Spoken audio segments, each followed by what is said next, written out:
everyone, how are ya? I'll get out of this screen because you know what it means. And let's get into something that you'll like to see here. Well, not necessarily like to see because this one is distressing as well. But it's better than the screen that y'all know. Y'all know and you love to hate. So, I have a lot of thoughts going on here. There's a lot of Wattsing going on. So, under the Fair Use and Disclaimer Act of 1976, in Section 107, allowance is made for fair use. Fair Use Balancing Act says that a small portion of original material is used. New work is used for critique, satire, or education, and that the commercial value of the original is not diminished. That means give people credit if you use their stuff. And the new work is predominantly original product of user. And that was sourced by Emerging EdTech and Termly. As you all know, I do most of my original material, but a lot of people don't. And it seems that the bots are just listening for fair use. So fair use. Okay, so what we got going on here. And I don't like to hear this. It's very sad, but the reason why the new family that moved into the Watts home is moving out is because the man pled guilty to domestic violence. For all of the information on that, go to Plunder. She was able to patch into the live stream, so she knows what happens, and she's waiting for the more official documents, but she gave a first-hand report of what she heard, and nobody wants to hear that. Now, part of it broke down, and she's not sure on the clarity of whether or not the wife was the victim, or the child was the victim, or the child was dropped in the commission of the Domestic Violence Act. It sounds like he took a guilty plea to defer his sentence, which would be 18 months in jail. When this family moved in, I'm not accusing them of being opportunistic. If they were opportunistic, they would have absolutely been all over TikTok and YouTube and everywhere and acting like, oh my gosh, look at this fork move. Oh, with the fishing line on the other side, you know what I'm saying. I've not seen them do anything opportunistic. Now, the fucking shiners, because I can say that now. I can say the fucking shiners because I'm not monetized. I mean, now that I'm not monetized, and I'm on restriction, I'm all kinds of wild. They harass me and any channel who does not say the words that they want said. Shiners are so fortunate. The shiners are among the most fortunate individuals in our population, maybe even in the world. Because they're a bunch of grinning idiots that have never had to think deeply. They've never faced being accused of something they didn't do. And they've certainly never experienced narcissistic abuse or mental abuse. They are just out there, just living life like they were born under a different star and things are just that. And they go to their grand poobah of the shiners, and they are each written what command to go and say if they find anybody not saying the certain things that they want said first, because they believe that the Rusiks are victims of bullying, and they believe that any talk breaking down the backstory of what actually happened is bashing the dead. And it must be because people like me are madly in love with Chris Watts and we're jealous of Shanann. It's so exhausting. It's just like, shut your mouth. Get your red star or your gold star or your silver star or your blue star for doing what you did. Screenshot it to your grand poobah and move the on. Because you don't bother me. The reason why I continue to talk about it is because I believe every single American needs to watch this. Because we have a problem with our law enforcement not doing their job, not doing an investigation, stopping an investigation because somebody says not to. Who the fuck is Jim? Okay, has anybody ever identified Jim? Don't bother Jim. Oh God, I don't want Jim. And you know what? Jim was coming into town from where? And what was going on? Okay? You don't just stop an investigation because somebody half-ass confesses. Have the Shiners never heard of false confessions? We don't know what happened there. We don't know.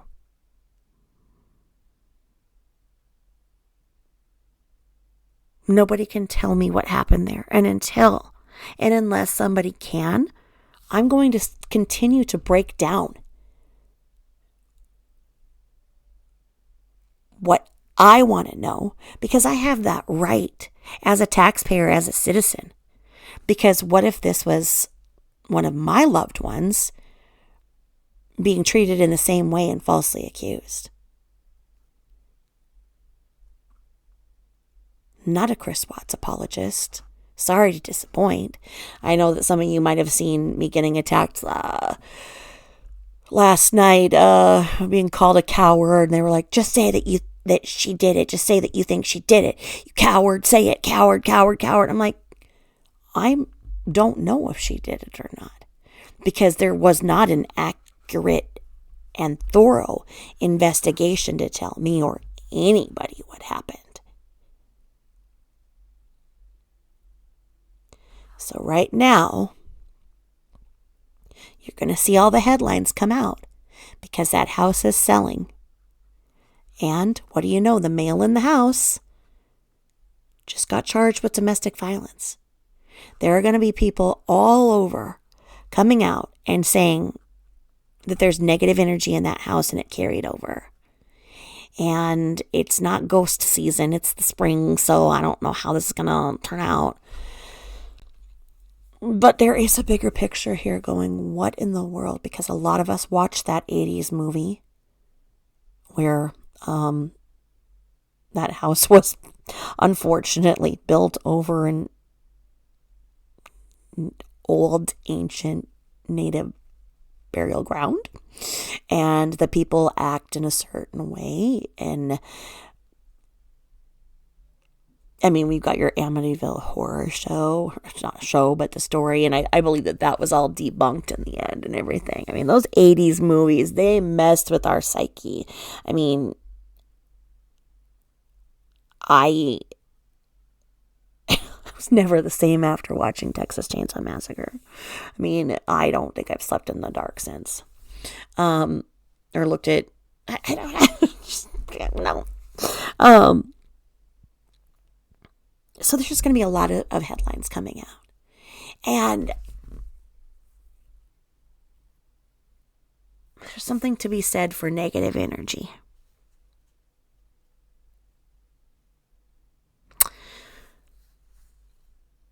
One could argue that Cece was catching on to that behavior, that Dieter was catching on to that behavior, that negative energy, because it's said that negative energy, really affects the young and the pets and the elderly. And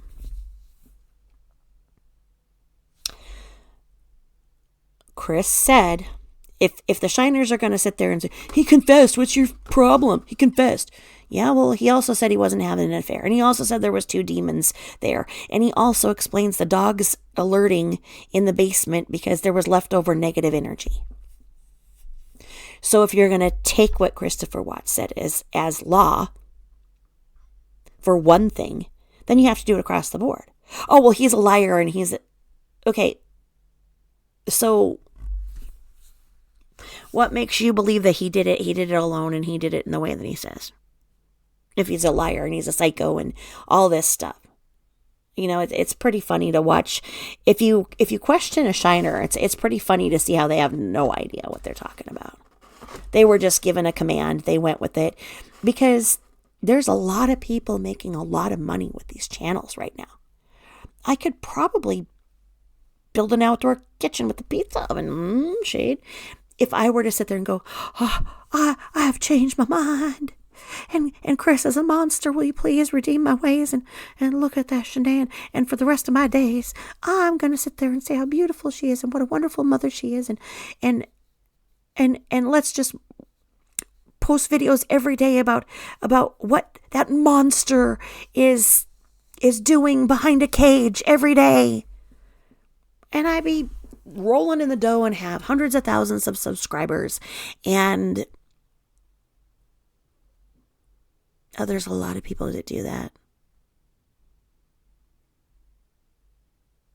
But then there's the few of us who say, no, I don't do this for money, obviously. When the one accused me of doing this for fame the other day, I was like, well, I don't show my face. I don't use my real name. And my channel is demonetized. I don't make shit on any of this. I for all of the hundreds of, probably thousands of hours at this point that I have spent on trying to understand what happened and hope to influence others to look a little bit further.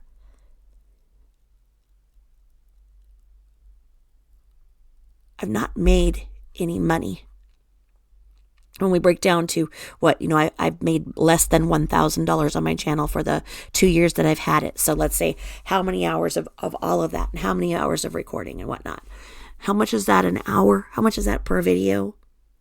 2 cents? Why would I do this? Chris doesn't seem to care that he's in jail. I've never communicated with Chris in any way. I don't communicate with his parents. I don't know how to.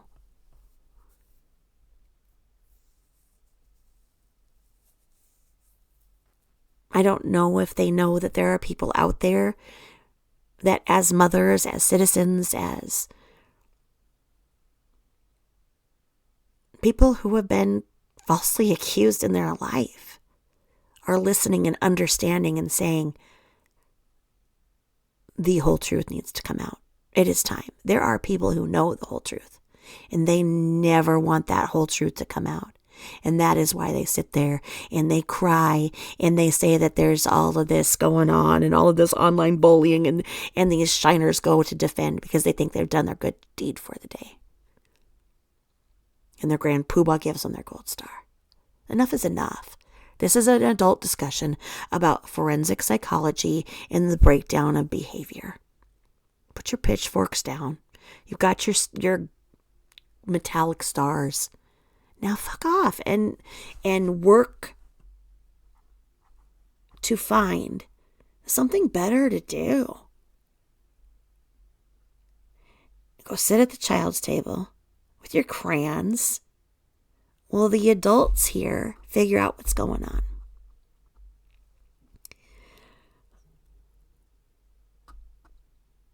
As I worked in a hospice facility, I can say that I have absolutely held the hands of those who have passed. And I can tell you that it's not just a process. There is a palpable energy. There's something that goes on. think I've told you guys before about my little lady, and I think, was she 108? And I went in, and her daughter was just adorable too. Her daughter would come in every day, and her mom was like looking behind me, talking to people, and I'm going, oh, the shit. Because this little lady was pretty with it. And so I was like, something's wrong. Her eyes look different. She's looking at somebody behind me. There's nobody behind me that I can see. But who am I to say there isn't something there, right? Well, I called her daughter, and I used the specific name that her mom was saying. And she said, that's the name of her mother and her aunt. And I said, she's talking to them like she sees them behind me. She's like, I'm on my way. And before she could even get there, the little old lady passed on. She saw whatever she saw behind me, and it was her time to go over. That's not the first time that it's happened. Do I believe in there being more to a life and death? Yes, I do. People who have talked about the Watts case have had uncomfortable spiritual issues. Those of you who watch Mia know that Mia has definitely had something, and I haven't listened to Mia forever, but Mia's dog would sit there and start barking really bad when she was talking, and Teddy, and I don't know if how Teddy's doing or anything like that. But she would, have to sit there and tell him to stop. And I messaged her, and I said, is he seeing things? And she said she didn't know, her ex-boyfriend had believed that he had seen like shadow walkers outside of their house, and that Teddy had freaked out, and she wasn't sure if there was energy in her home that maybe Teddy could see, and her own stories about what happened when she was talking about Shanann in the beginning are hers to tell, and those of you who know, you know. Kelly on What's the Obsession has her own personal story that is hers to tell. I am spiritually grounded, and I make sure of grounding myself when I talk about topics like this, and I'm only nudged to say what I'm comfortable in saying. And if I get a feeling that I shouldn't say that, I don't. I don't have any guilt whatsoever about what I say, because I believe that the truth is the truth, and what I researched adds up.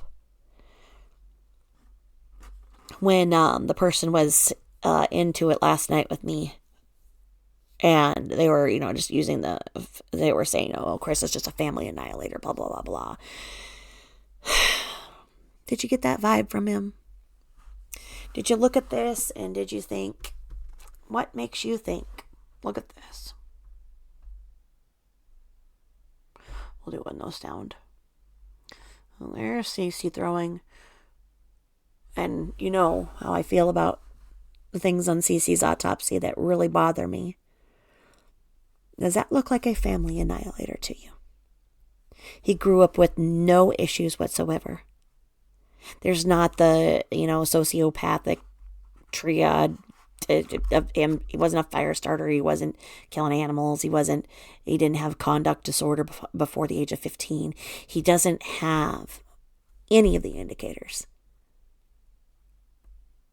that lead anyone to think of this.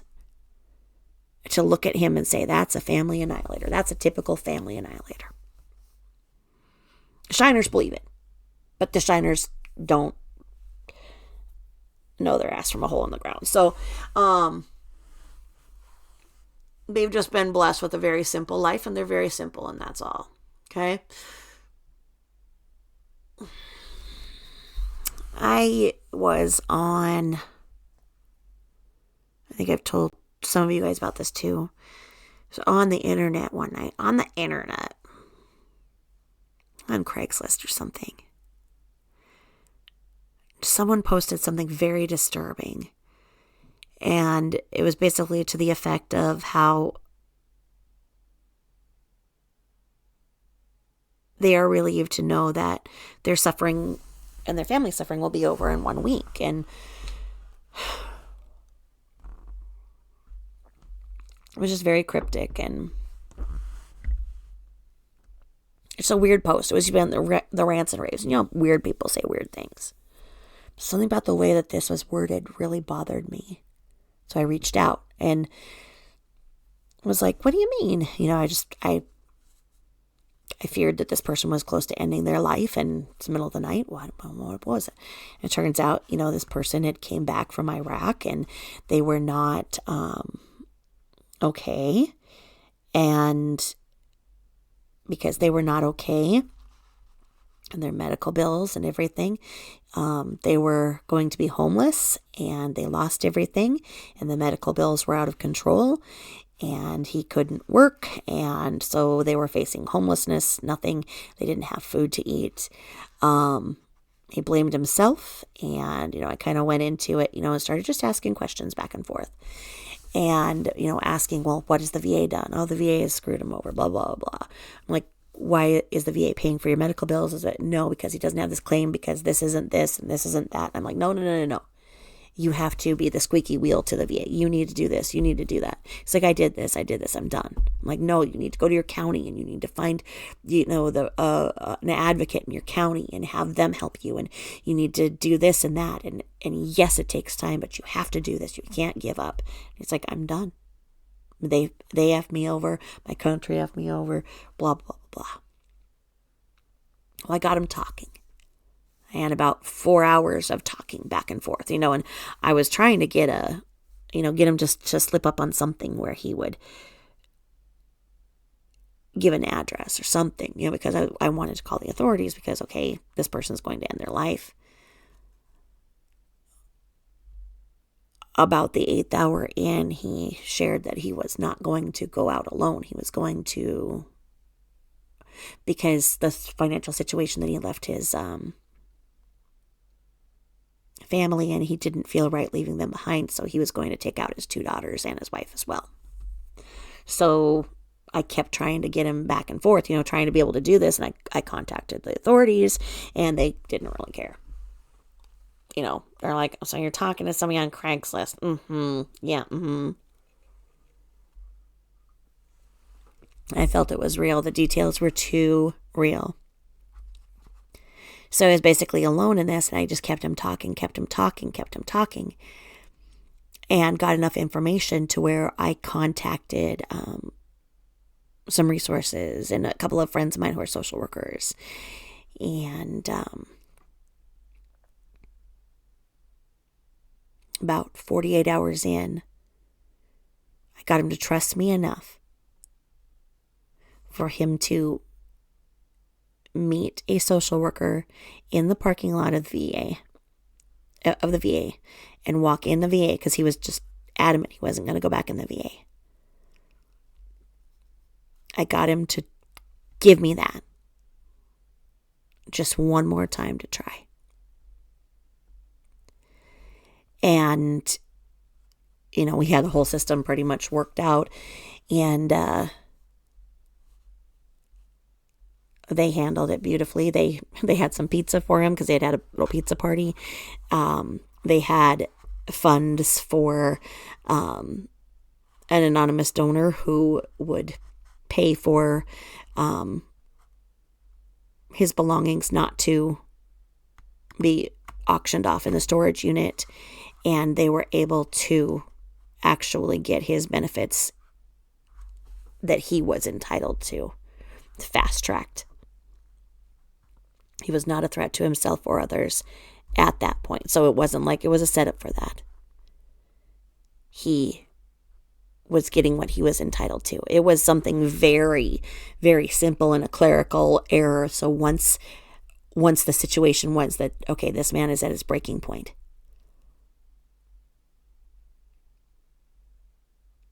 And I did everything I could figure out how to do. It all made a difference when I got a message from him a week later,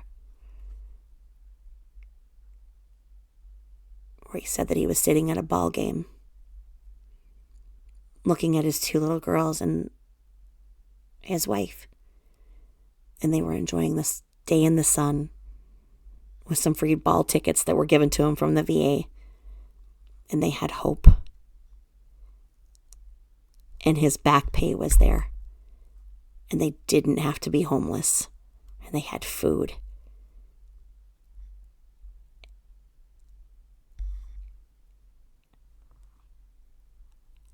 I understood then that I stopped a family annihilator once.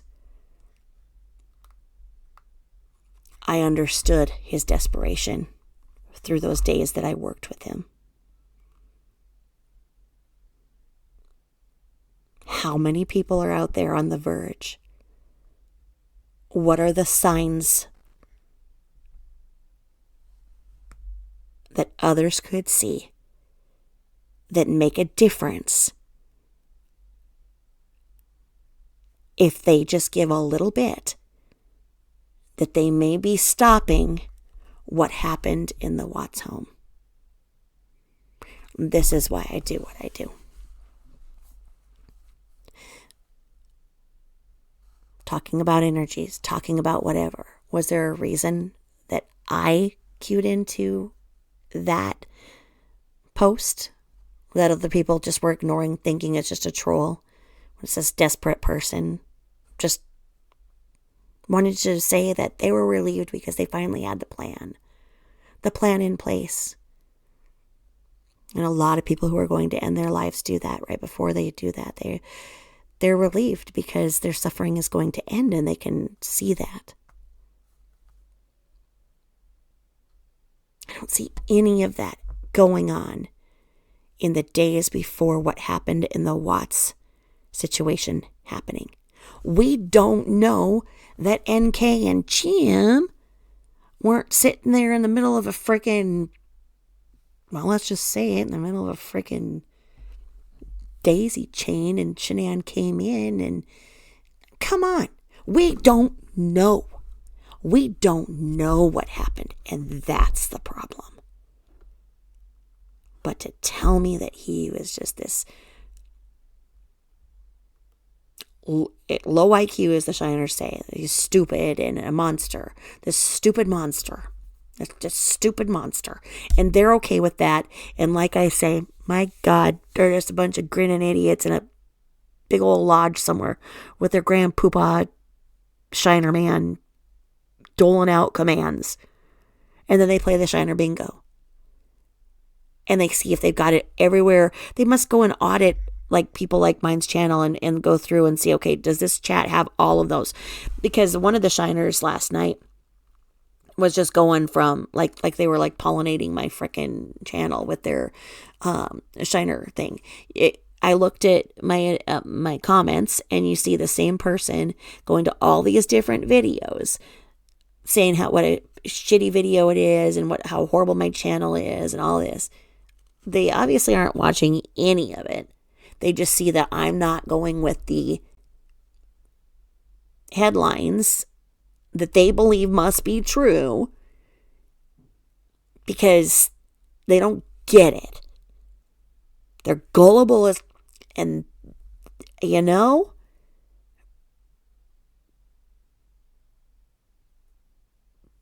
you see them commenting on things on the internet and you're just like, oh my God. So,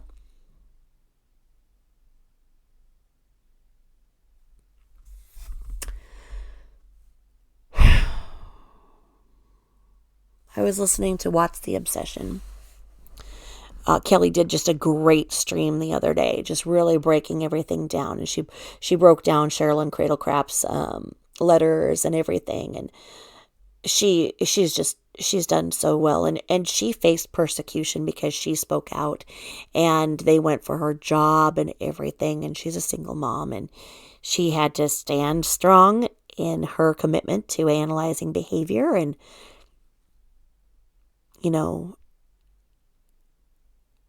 she has worked this, and I believe that if there were to be a trial, I would hope that they would subpoena her, because I think that she is, with her education and work base and all that she has done, I believe that she's probably one of the leading subject matter experts in the behavioral analysis of the Watts case. Neek's Peaks would be great too. Go in there and bring in all those videos. I wonder who's behind the Neek's Peaks channel. Neek's has really done well and never gotten involved in all of the drama and the personal aspect of it. And, So, you think there's a demon in Saratoga? This is going to be everywhere. Every channel is going to be talking about what is going on in that house that made an otherwise normal, good, doting dad do the unthinkable and talk about the demons who were there. Was that a regular occurrence because he didn't act like it was like something totally out of the normal when he was talking to Sherilyn Cradle and Coder and stuff about, the demons were right behind me. The demons were right behind. He acted like that was just normal. And that's the thing, was he having delusions? And you all know how much I went into that, but I'm not going to go into that right now.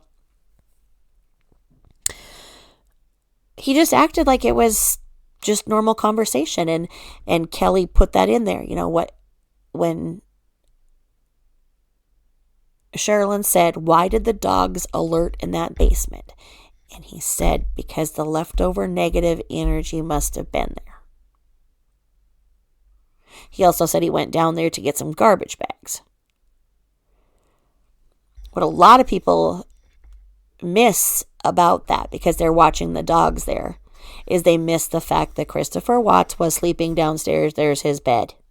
But that was her parents when her parents stayed there. No. That was where Christopher Watts was sleeping, remember? It's not a secret. But they were in this perfect...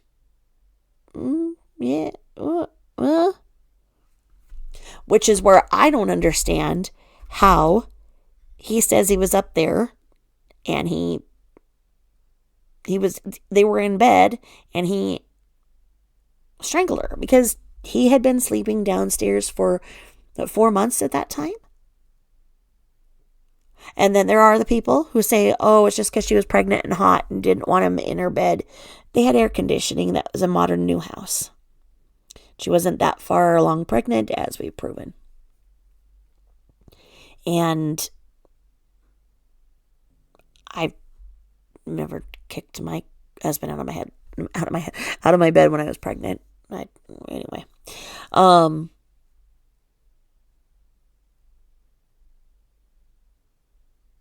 And, like I say, the investigation should not have stopped.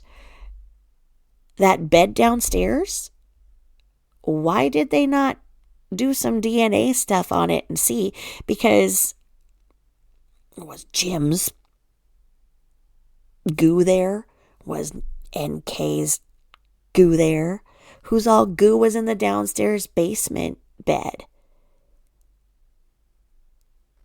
Why would you stop an investigation because you get a half-assed confession?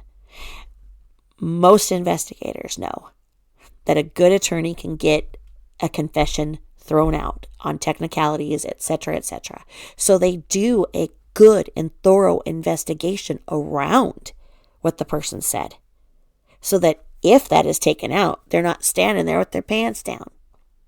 Rourke. Anyway.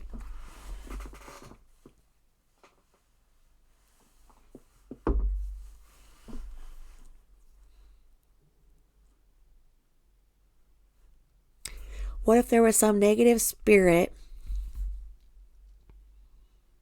some portal that got, I don't know. I'm just telling you, it's going to be all over everything. You're going to hear all this stuff.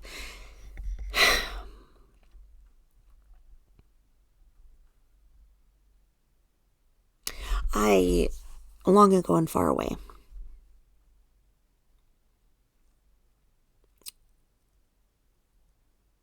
we bought a house that had been at auction, and it was because the kids, the stepkids, didn't want to deal with the selling of the house.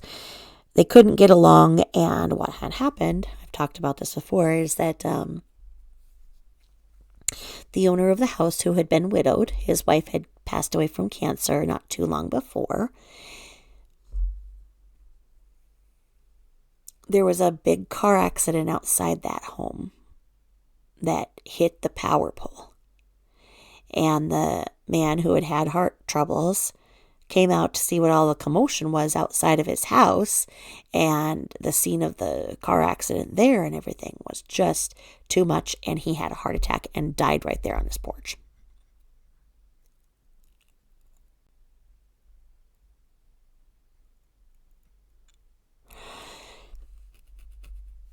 The house was put up for auction.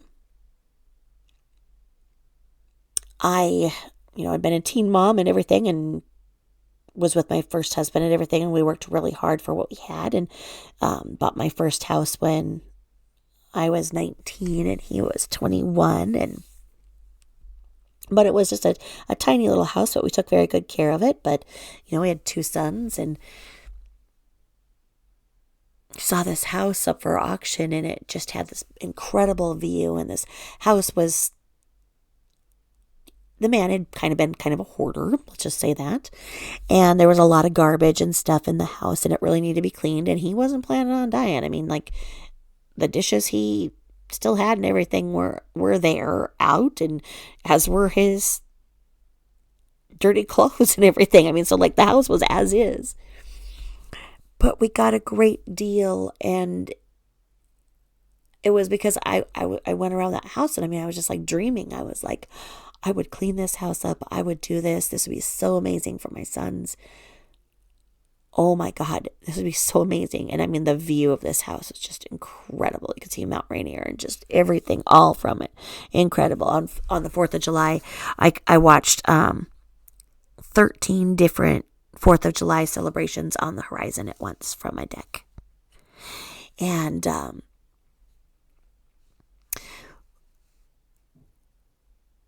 when we got the keys to the house, we got a great deal on the house, but when we got the keys to the house, I went there by myself. My first husband was at work, and had my mother-in-law take my boys so that I could go in there and just start cleaning the house.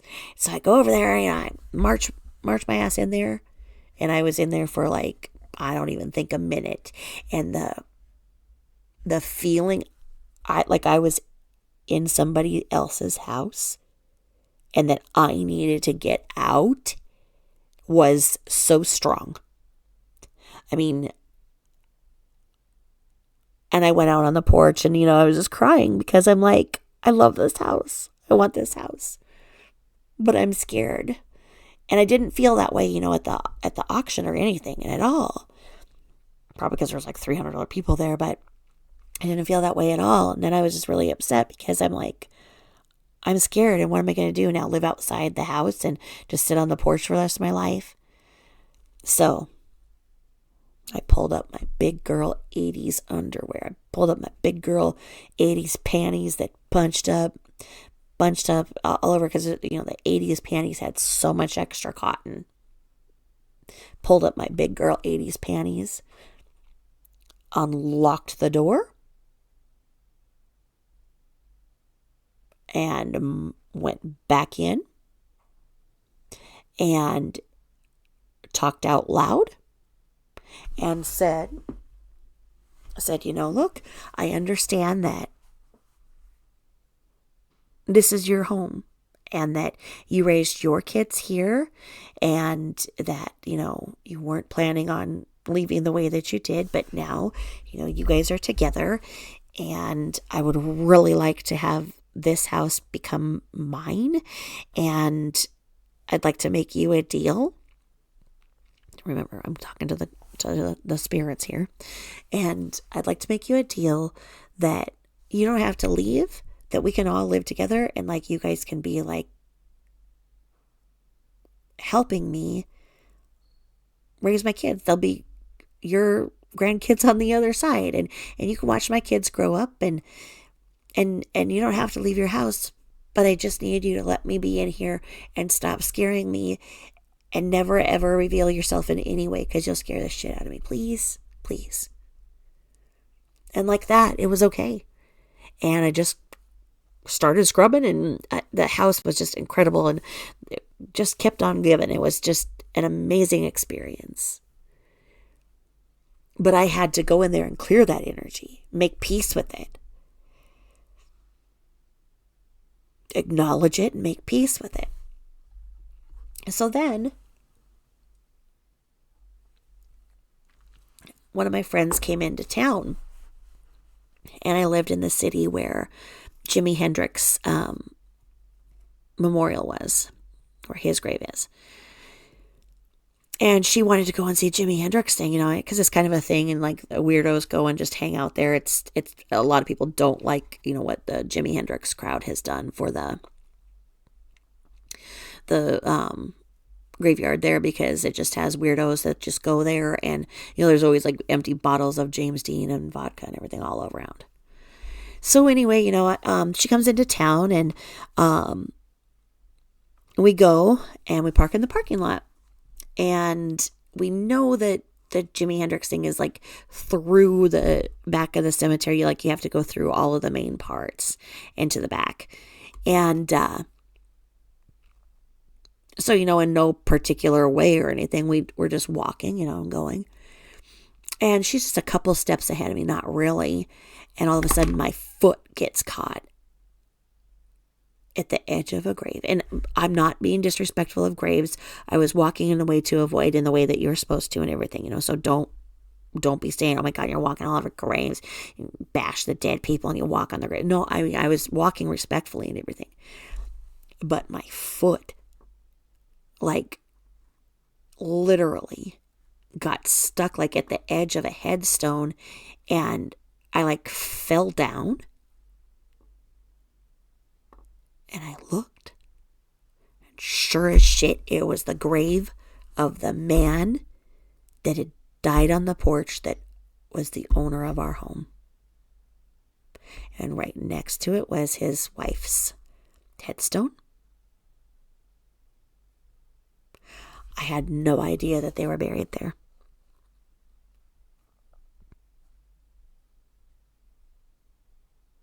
None.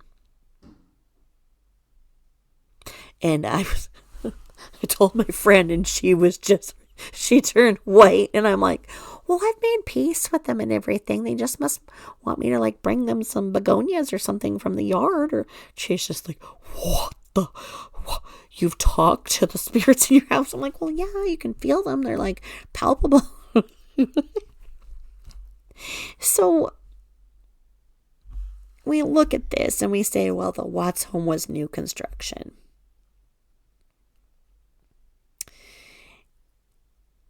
And we've all seen the movie Poltergeist. Is it going to come out that yes, indeed, Saratoga Trail was built over a portal of some type? I mean, when the Millers, and no, they're not related to the one that Shanann was always on vacation with, the other Chris Miller. They're not related or in any way. But the Shiners had attacked the new owners of Saratoga Trail and said that she was trying to dress like Shanann, and she moved in because she wants to become Shanann, because she also has 2 girls and a boy in that birth order, and so she was obsessed with Shanann and wants to become Shanann, and she came out and, basically laid into everybody and was like, I dress the same way that I have for 10 years. We all do in Colorado. We all kind of have a look, leggings and whatever. I didn't choose my birth order, but there's a lot of people who have 2 girls and a boy. I am not trying to be Shanann. If I were trying to, gain fame for anything like that. And then she said something to the effect, you'll have to listen to Plunder read it all, because she gave this statement, and this is when they first moved in. And she straight up said that she has a family and that her husband and her are happily married. And she said basically that they're in a happy marriage, and there is no way that he's going to do what the things that were... Basically, she said, there's no domestic violence here, and there isn't going to be. So now it's very sad to hear that something pretty significant happened, because there's a restraining order where he's not in the home. He asked for the restraining order to be modified so that he can come over for significant events and whatnot. But right now, the male or the husband of the home is not in there because of the restraining order. So whatever he did that got him a deferred sentence of 18 months was pretty significant. So you have 2 men who have no history of domestic violence moving in that home and both becoming domestic abusers. And a lot of domestic abuse, like any fight, you can push somebody the wrong way and they can, hit the corner of a table or whatnot. That's why things are so dangerous. You don't assault people. You don't. So like, let's say that he went too far, and then what would be the second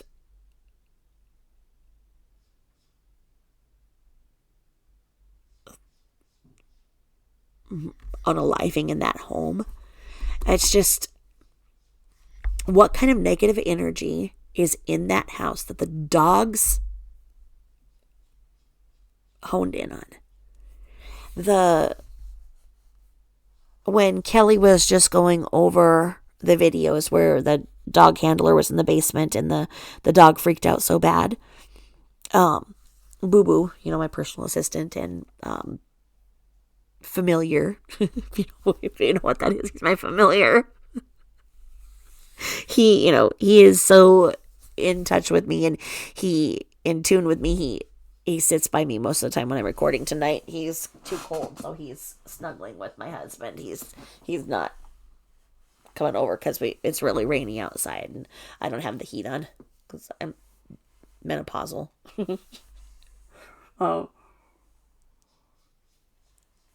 So he was by my side, and I was listening to Kelly on What's the Obsession, her stream that she just did about the Cheryl and Cradle letters in the downstairs, and those dogs were just on that video. She played it, and those dogs are just going crazy. And so Boo heard it, and he's probably, when he was in the shelter, because I adopted him at 8 weeks, so he's probably heard other animals, other dogs like at a shelter or something. And he hears dogs in the neighborhood through the windows. He's never been outside.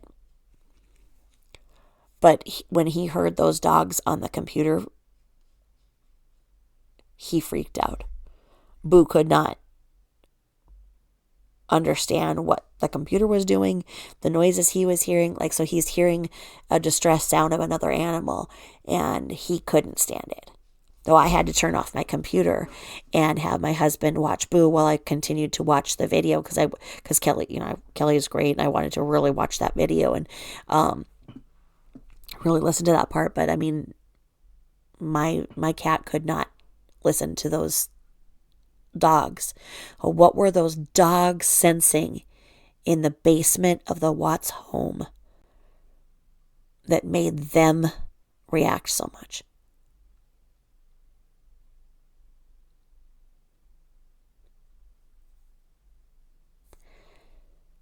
Was it a damn demon? Is there a damn demon loose in Saratoga Trail? Are other people experiencing poltergeist-like activities?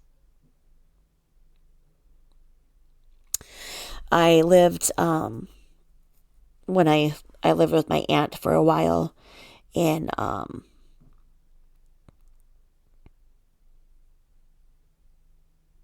in the country, and there was an old pioneer graveyard across the street, and I loved it. I'd hang out in it all the time.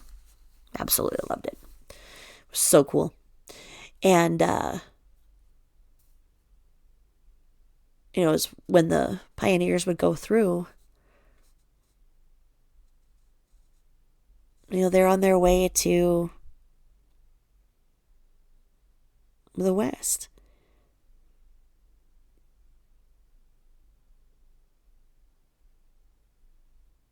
Was there like a pioneer graveyard there?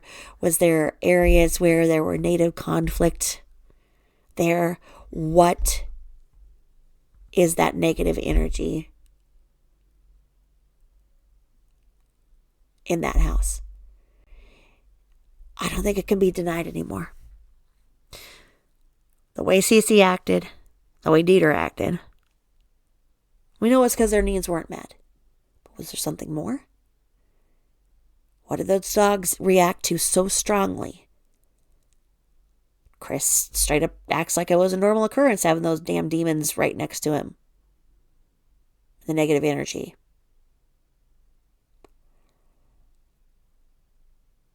Did they talk about there being ghostly occurrings before this happened? And the ruse, the deeply spiritual people, like deeply spiritual because they saw something in that house that scared the shit out of them? Did they leave that basement because they got scared? And then this family moving into this beautiful home, and they've only been there like a year and a half. And they're idiots if they think that they're going to turn around and profit off of that. That house sat there for 4 years vacant. And yes, Chris signed over basically the business dealings and everything so that Frank Sr. could handle everything. But a lot of people think that, he signed over the home to him. No, there was no equity in that home. The bank owned that home very shortly after everything. And the bank is the one that maintained it so that it did not go into disrepair. The Rusicks were not going and having to handle all of the maintenance of that house for 4 years. That did not happen in that way. The bank itself owned it. I think that Shanann's parents and all of the fundraising and the power they have for fundraising could have absolutely taken what was still owed on that house and asked for a group fundraising thing to have razed that house. RAZED. That's when you destroy a house and you knock it all the way down to the foundation. And they should have made a memorial park right there to honor the children and make it this beautiful memorial thing with a beautiful play structure that people in the neighborhood could go and take their children to and talk about what happened there. Because we forget about what those neighbors must have felt and feel.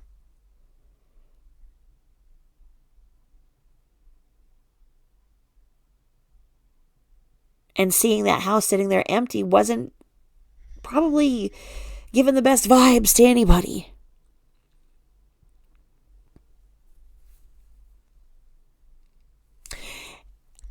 I think that the bank that owned it could have done something with the ruse in that. And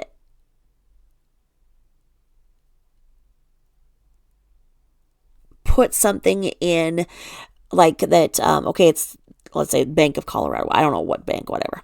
Let's just say that, it was that, and have this little memorial pocket park and say, Bank of whatever played a role in making this beautiful memorial so that all children can laugh and play together here, something like that. And then had something like, contact them for all of their financing needs in the area or something. The bank could have worked on it so that the whole amount wouldn't have had to been raised. And in a perfect world, I would wish that both sets of grandparents could have been a part of designing it and whatnot. That's just a perfect world, and we know it's not. Now, get back to the issue here. What is so negative on that property that's making people do things that they are not normally doing?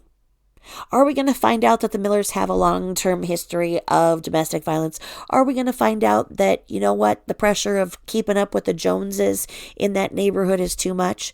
Are we going to find out that, they were getting so mad at people, writing them horrible messages and everything, that the stress was too much and it made him flip out too? Who knows?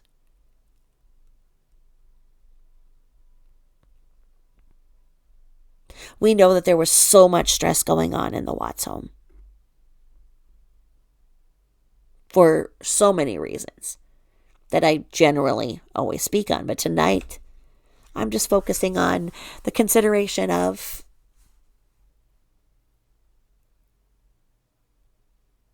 what is going on there. I had an experience when I first moved out here to the Midwest, and really felt some negativity from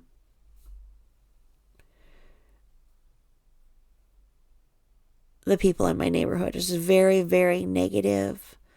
Something I really wasn't used to, because people are generally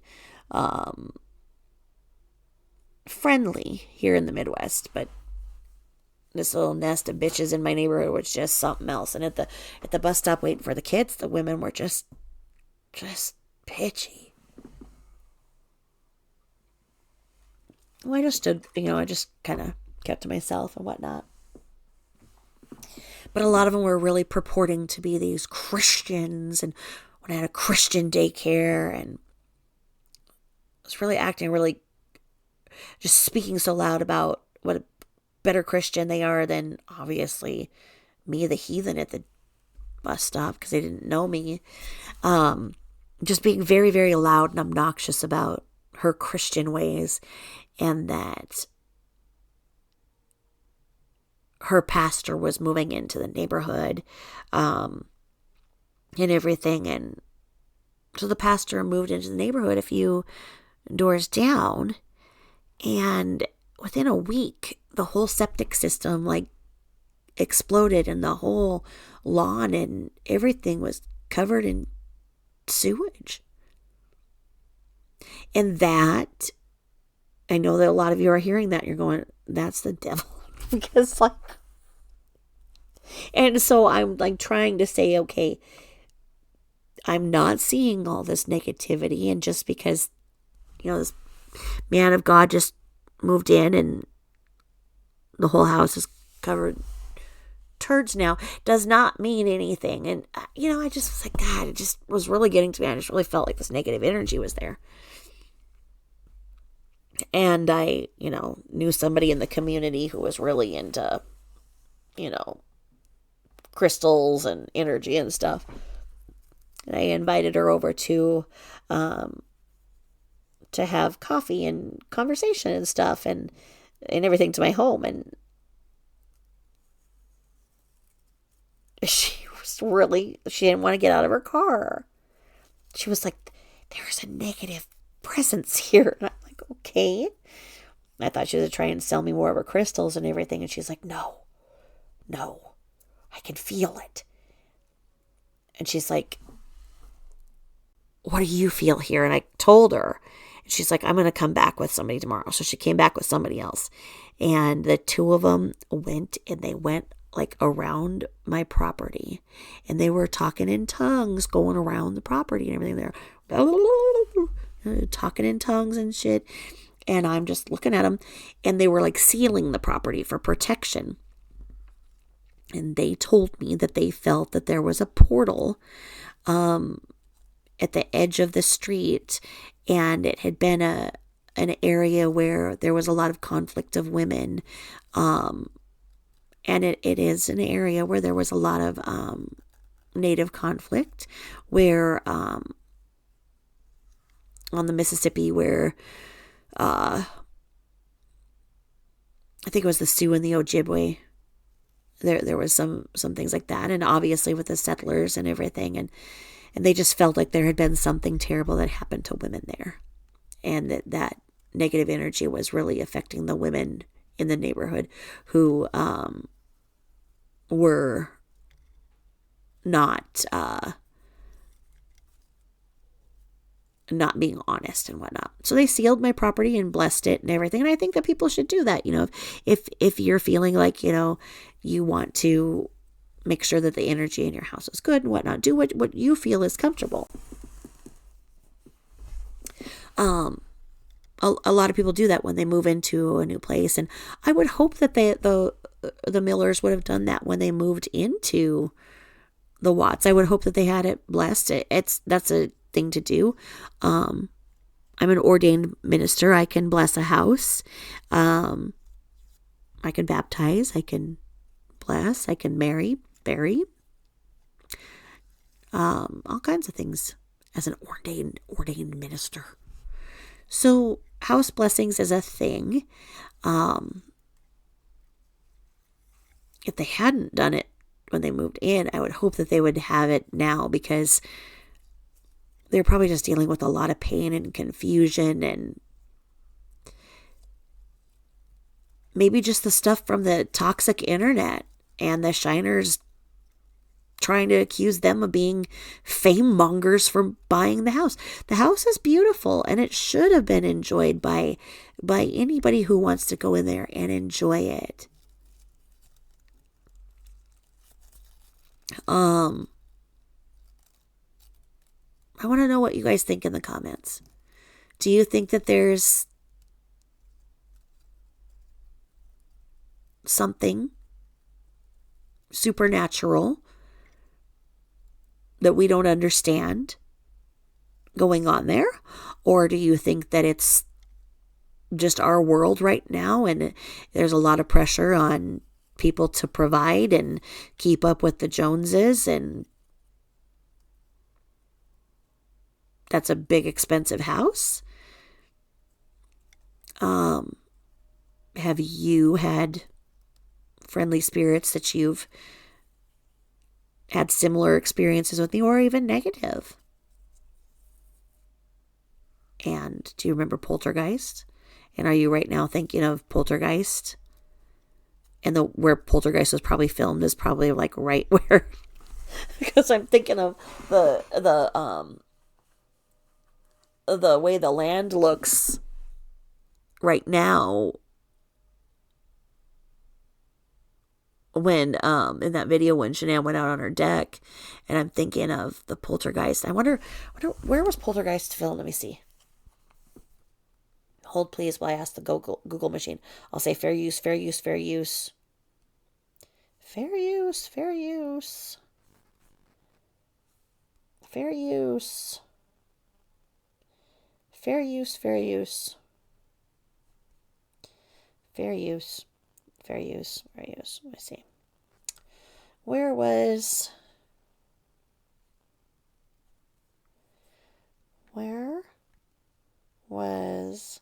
Poltergeist filmed? The movie takes its viewers to the suburbs of Cuesta Verde, California. It's a fictional planned housing community in Southern California where a series of horrendous events occurred, frightening the Freeling family. However, the Poltergeist production actually took place in Agora Hills and Simi Valley, California. Okay.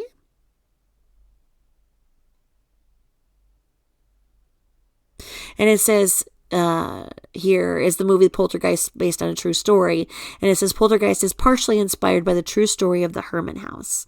Although Poltergeist is not an exact adaptation of actual events, the film was partially inspired by the story of the Herman House. In the 50s, a supposed poltergeist terrorized a Long Island family in their home. Now, the cast of the Poltergeist film were all really plagued by tragic events. You know, the little girl, Heather O'Rourke, she died at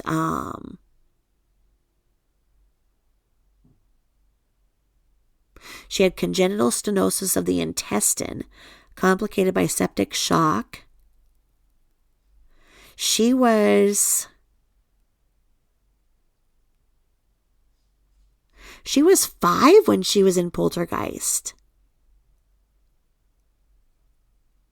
She died at age 12.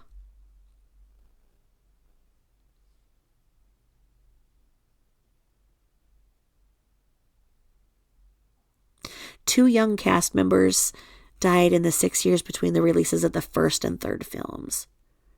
That was a scary movie. I always think of that guy going by and creepy. Oh my God, when I'm looking at Poltergeist and it has the house.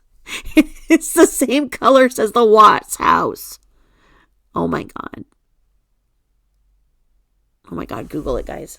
Like I say, just watch what this week is going to hold in all things Watts and what is going on in the Wattsville. All right, Watts Island. All right, well, thanks for listening to me try to make sense out of all of this. Let me know what you think of the thoughts. And Shiners, please fuck off, please. Please just fuck off, please. All right, thanks for listening. Bye-bye.